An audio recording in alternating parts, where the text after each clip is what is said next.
Can tolerate these spitters talking enough, but yeah, I know your background. We know that you ain't really fogging. We hear you talking on them tracks, we don't believe you, cause stop being realistic, tell the truth in no discussion. I'm true blue like that brother K Daps. Try and violate the team, best believe it's payback. And yeah. Oh yes, my people, and we're back. It's me, K Proverbs, True Blue ENT, K the PT19 on Instagram. Today we're back with just a quick one. We've got a big one today, a big one. So for anyone, you know, that remembers back in the day, the siccmade family, we've got the first lady of siccmade, Zigg Zagg. So it's going to come through. We're just going to chop it up for a bit. But you know what? I'll add her and let her introduce herself.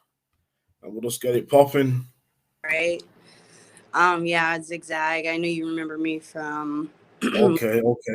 and some of Brother Lynch Hung stuff and Snoop Dogg and you know some other stuff. But yeah, I have 5 albums out. And just been doing music for about years. Yeah. So did you know, not before we get into it, but did you know that you have like a big fan base in the UK? Does that reach back to you over there? Yeah, I've heard. I have people reach out for me. I want to go out there. Yeah, you got like a big fan base over here. Yeah, I love you guys. When I seen it, when you messaged me back, I thought I went into fan mode. I'm not gonna lie, I went into fan mode. I got a bit excited, you know, so I'm gonna try to keep it contained today. Thank you. I'm late on. I just didn't even see it. Yeah, it's a minor. It's all about timing. It's all about timing. Yeah. So, true. First off, introduce yourself. You just did that. What is your social media? Where can we find you? Mine was actually just hacked and deleted. Facebook was, so I just started it over. You can find me under La Brea Renee Sims, aka Zigzag, and then Instagram is just at the Zigzag or the official Zigzag, one or the other. Just look it up. Yeah, I've added the link to your Instagram in the description, so as soon as I publish this, make it go live, the viewers will see that. Nice. And what about TikTok? You're not on TikTok or any of that? Yeah, I just started. I just got on there, and so I'm exploring it right now. Okay. Yeah. All right. So, where are you from? California. So I was born in Colorado and moved to California when I was like 3, and then moved to San Diego when I was like 16 or 18, and then I just went back and forth San Diego to Sacramento. And right now, Virginia Beach. I've been here for 12 years. Virginia Beach, Virginia, East Coast. Yeah. Okay. And what is it you do for the people that don't know? I rap. I'm a rapper. I've done 5 albums, put stuff out through, various labels. Started off with Brother Lynch Hung. That's where I learned. And I am also an artist, and I am also a author. So, and I have a 9 to 5 that I like so much. It's about what I do. Okay. So you still doing music now? Yeah, when I feel like it. Yeah. Are you still siccmade? Are you still siccmade? On your own now, yeah? Yeah. Okay. Lynch right around 2008 or 7, and I left his label just shortly after, and then started doing my own thing. Yeah. Okay. So what's your aim and motivation? Right now, just to motivate. That's what I'm meant to do. So I'm sort of took a step back from the music just a little bit, made it a non-priority to me, because of the content that I used to rap about, and I'm no longer that person. So until I can transition my music into the person that I am now, then I just don't want to do very much music, and so I've kind of stopped for that reason, but I still do it here and there when an opportunity like the opportunity, I'll do it. Yeah. It's funny you should say that, because that's why we started this whole channel and why I do what I do, because It's like it's to show the next generation that no matter what you once was, you can always turn it around no matter the cost, you know what I mean? It's just like, you know, sometimes I feel like if you're telling your life story, people might glorify it for the wrong reasons. Yeah. You know, but then what are you doing now? Do you know what I mean? Let's talk about the positive. You know, we're not out here glorifying, say, crime or whatever. That's just the lifestyle we're living. We're just telling our story. You know, you're doing it through music. Mm-hmm. People do it other ways and so on and so forth. Do you know what I mean? So that's part of the reason why we started this whole channel and why I do these interviews with people. Yeah. So, so tell us your story, what it's like for you coming up. So sort of make it fast.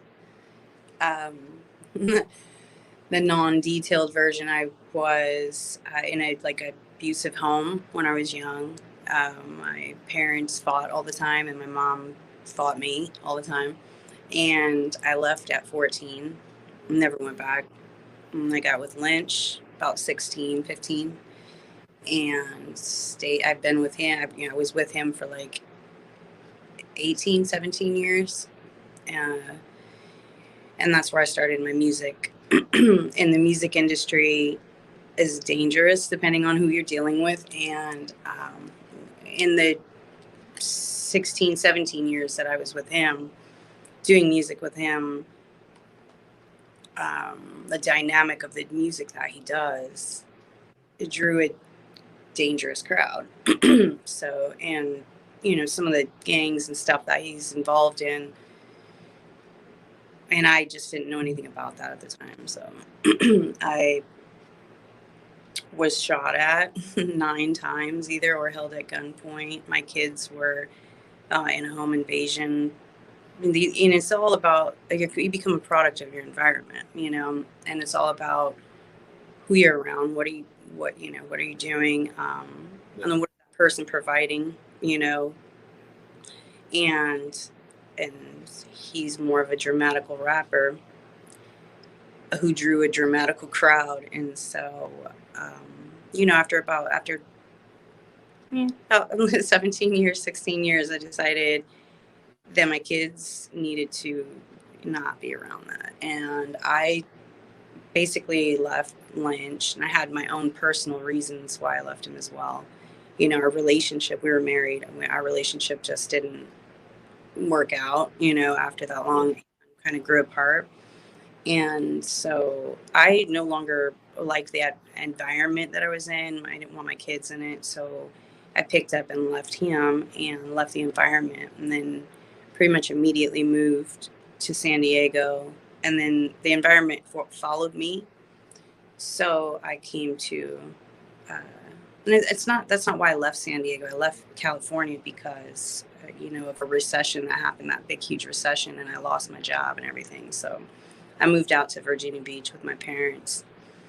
And then, you know, I was so angry when I came out here because I was so mad that it just got ripped away from my whole life, you know. And I realized that when I had come out here, I had not had any resources. And so I was mad about that. And then I just decided I just didn't want to do it anymore because of that.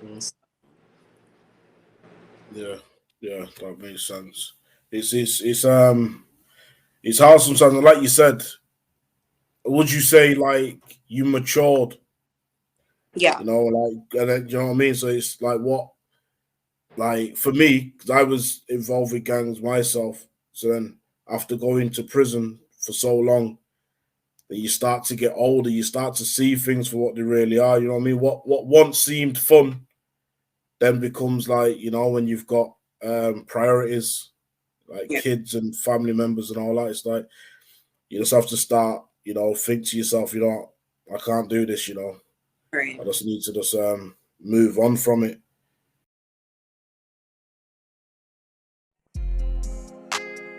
All of my niggas are rapping that blue. All of my niggas are prepping to shoot. Find me on kids and that's my avenue.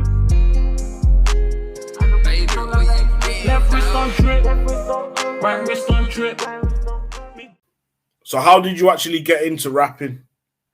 That's when I got with Lynch, and again, like I said, I was 16 years old, and he was rapping, and he.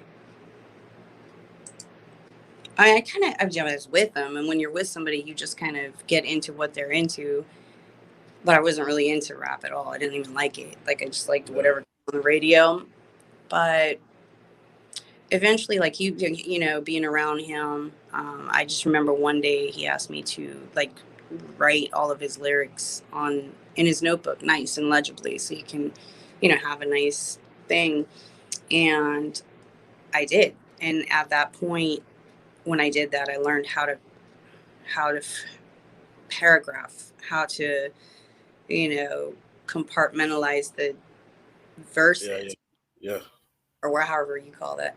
And so I also, so I did that, and that was one aspect of learning how to. I already wrote poetry. I've done that my whole life, but there was like a difference between just writing one long poem and then just framing out your verses to match, you know. And so I got that point, and it was actually eye awakening for me. And so, um, you know, and then there was another point in our relationship not too far after where he was just like, you know everybody else's lyrics, but you don't know mine, and this, and that, and the other. I was like, okay. So I like learned his lyrics, and the thing is I learned them by writing them all down, you know. And then, but when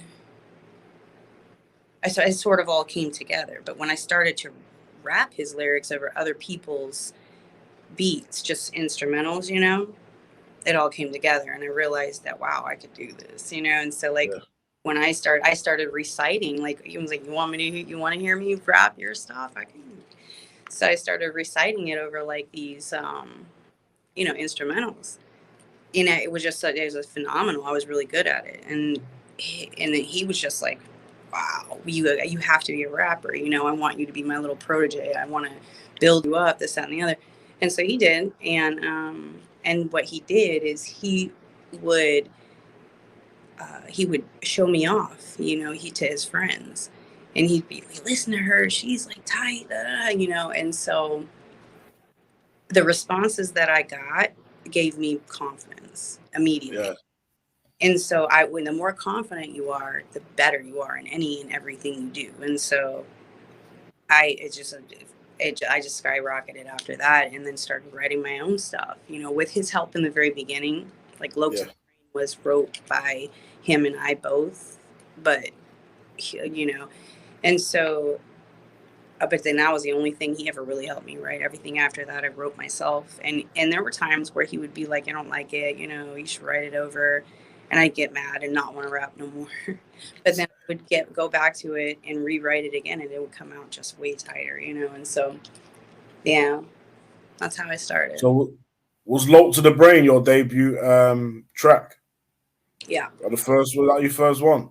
Yeah. Okay.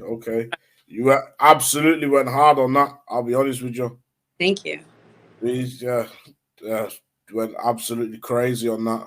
I was a baby at the time. It was crazy. Yeah. But yeah, because then remember the it's like a video documentary that came with, I think it came with Lynch by Inch. Yeah. That was I think that was the first time I ever actually seen you. Do you know what I mean? So I was thinking, whoa, so that's her on Low to the Brain. Do you know what I mean? Yeah. So that was crazy for me.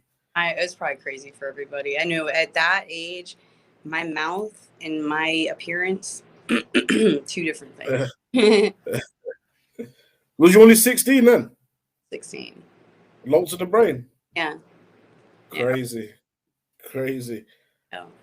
So then what was your turning point from that till now? Like you said, like things were going on, like being shot a number of times. Would you say that was your turning point? You know, when I left Lynch, like, he wouldn't allow me to believe in God. And I always wanted to. I always did. But it was always a big, huge conflict between me and him. And it wasn't until, like, I started, I got away from him, started going to a church with my best friend, Keisha, and I was learning more and more about God and just wanting to, and then when God gets in your life, you just want to make changes. So and that's just, it was a transformation of me,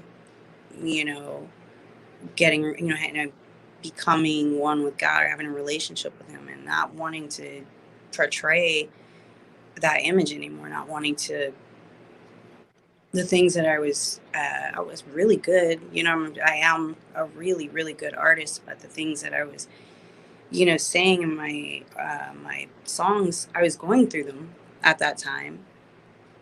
But what was I teaching other people by saying that? Yeah, I was angry, I was angry, portraying my anger and this and that and the other. And there are some songs that I feel like are positive, influential songs, but there are a lot that I was like, what image was I really portraying, and what message was I sending?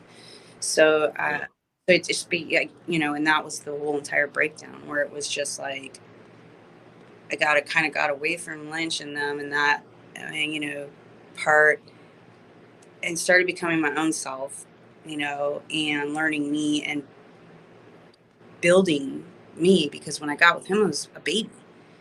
And that was the whole entire, period of my young adolescence, that I was learning from him.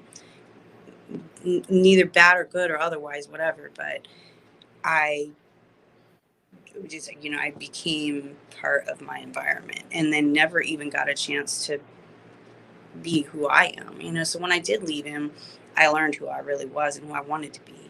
And just that didn't take part, Yeah, definitely.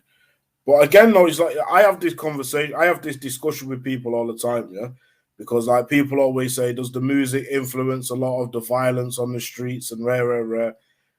Coming from a perspective of someone that was like an active gang member, it's more just like when I'm listening to, say, Low to the Brain, let's say, yeah, it's like you're rapping about what I'm living. Do you know what I mean? mm-hmm. So that's why I'm listening to that rather than I don't really know anyone that's ever listened to music and think, okay, so they said that, so I'm gonna go and do that.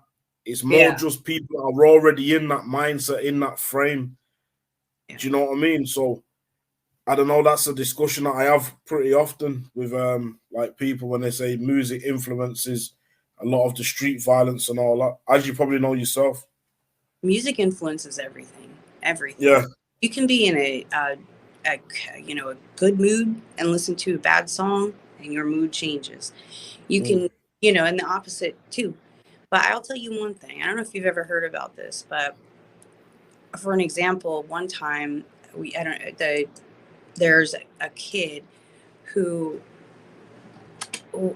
was found dead, who killed himself with a Season of the Sickness CD taped to his chest. Well, okay. That had to have been, that's a huge sign of influence. And for some reason, something he heard, or however he was influenced by that music, our music, had that effect, or whatever. But that says a lot, It's like, what message are you giving, Yeah, no, that's crazy. I never even heard of that. I never heard that before. Yeah, look it up. It's a real thing. That's crazy. That's crazy. That. Yeah. So then, if you could go back, yeah, what advice would you give younger Zigzag and the next generation?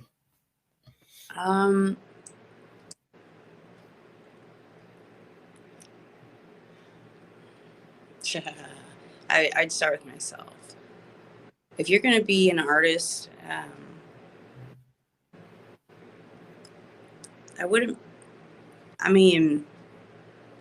not saying don't put your all into it, but get a second career, because 1 out of 1 million artists actually make money, and you really could be the best artist in the whole wide world, but you really have to be around the right people at the right time, and that's in anything in life, for you to be able to get that opportunity. So don't don't focus solely on music, because later on in life there's a million artists that did that are finding themselves like figuring out what to do in life later.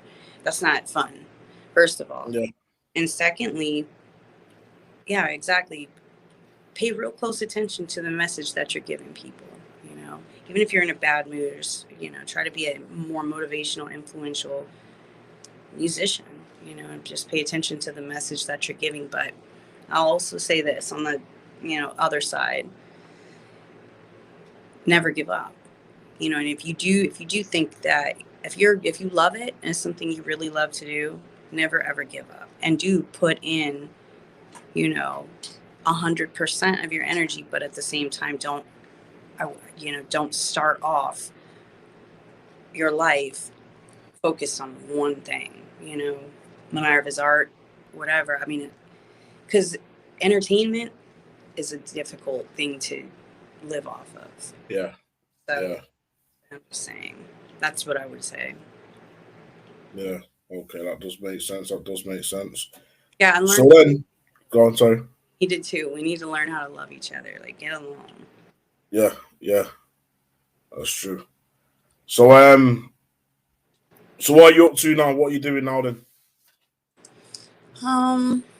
I do purchasing and like logistics kind of stuff for a company that trains the military and police how to shoot for combat. And it's an awesome company, and I love doing what I do. So yeah, and I also wrote a book about my life. So if you guys ever want to check it out, just the whole entire background of everything I've ever been through, my transition from where I was to where I am now. And I put that book out probably about 3 or 4 years ago, and it's called Into the Storm by Zigg Zagg. You can find it on Amazon, KDP. And it's like $6, $7, whatever. Yeah, that, and like I said, it's just a whole entire life story of mine of how I grew up, when I left home, when I got with Kev, being shot at. Every single time that I was shot at is described in there. Our ups and downs in the music industry as a couple, and just our breakups and our highs and lows, as sort of a Bonnie and Clyde thing in the music industry. So it's a really interesting book if you're into the rap world, or Lynch or Siccmade, because everything that we went through, you'll hear it in our music as well. So it sort of gives you like a little bit more confirmation of like kind of what we've been through. And yeah, I'm definitely gonna purchase it. As soon as we've done on air, I'm gonna go onto Amazon and search it, and I'll probably buy it myself, and then I'll put the link when I make this public. I'll put the link in description as well for everyone else to purchase. Perfect. And yeah, no worries. I told you I'm a big fan. I'm trying to contain myself right now so I don't go into fan mode. I appreciate it. You're funny. I appreciate your support, and I love the UK, man. Tell for everybody out there, I love you guys. You guys are awesome. Yeah. I love your accent. I want it. We love you too. So, is there anything else you want to say to the people before we wrap it up? Stay true to yourself. Yeah. And then just let's start changing the world into like positive. You know what I mean? If what you put into everything is what you're going to get out of it, first of all. And secondly,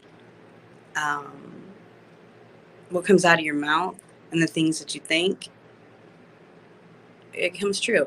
And the more you think positive, the more positive things happen to you. It's the power of positivity. It's just it's in the Bible. It's everything.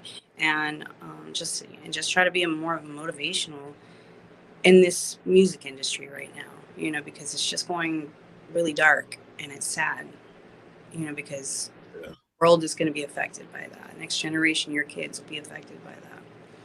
So definitely. Now twerking and all kinds of crazy. I was a kid. Definitely.